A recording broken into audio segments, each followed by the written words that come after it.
నువ్వు తీసేవాడు దీని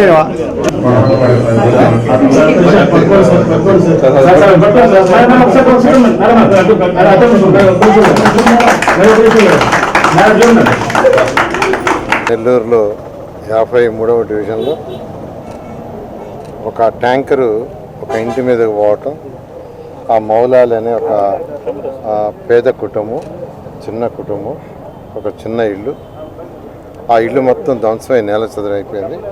అదృష్టవశాత్తు వాళ్ళకి చిన్న ఫ్రాక్చర్ అయింది. దానికి యాక్చువల్గా ట్రీట్మెంట్ ఇవ్వటం జరిగింది, ఇంకా ట్రీట్మెంట్లో ఉన్నారు. అయితే వెంటనే నాకు యాక్చువల్ ఇక్కడున్న లోకల్ కార్పొరేటర్ నాకు ఇంటిమేట్ చేయటం, నేను నెల్లూరుకి వచ్చిన తర్వాత నిజంగా ఆ ఇల్లు చూస్తే నుజ్జు నుజ్జు అయిపోయింది. ఏం లేదు, 4 గోడలు, ఒక గోడలో ఒక 50% ఉంది. అయితే ఆ రోజు వెంటనే చెప్పాను, నేను కట్టిస్తానని. వెంటనే యాక్చువల్గా దానికి ఎన్సీసీ వాళ్ళకి ఆర్డర్ చేశాను, ఇమీడియట్గా మీరు చేయండి, తర్వాత మనీ విషయం చూస్తామని. వాళ్ళు 15 రోజుల్లో చేయాలని చెప్పాను.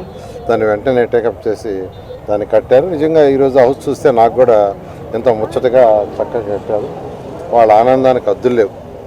పేదలు నిరుపేదలు, నేను ఒకటే చెప్తున్నాను, పేదలు నిరుపేదలు ఎవరున్నా ప్రతి ఒక్కరిని ముందుకు తీసుకుపోవాలనేది గౌరవనీయ ముఖ్యమంత్రి గారు P4 అనే ప్రోగ్రాం తీసుకొచ్చారు.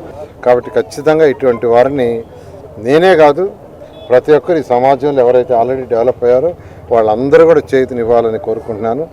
ఆ ఉద్దేశంతో ఈరోజు నెల్లూరు సిటీలో ఉన్న అనేక స్కూల్స్, నెల్లూరు రూరల్లో ఉన్న స్కూల్స్ కూడా మాడిఫై చేయడానికి, వాటన్నిటినీ విఆర్ఐ స్కూల్ కంటే బెటర్గా చేయడానికి అన్ని విధాలా ప్రయత్నిస్తున్నాం.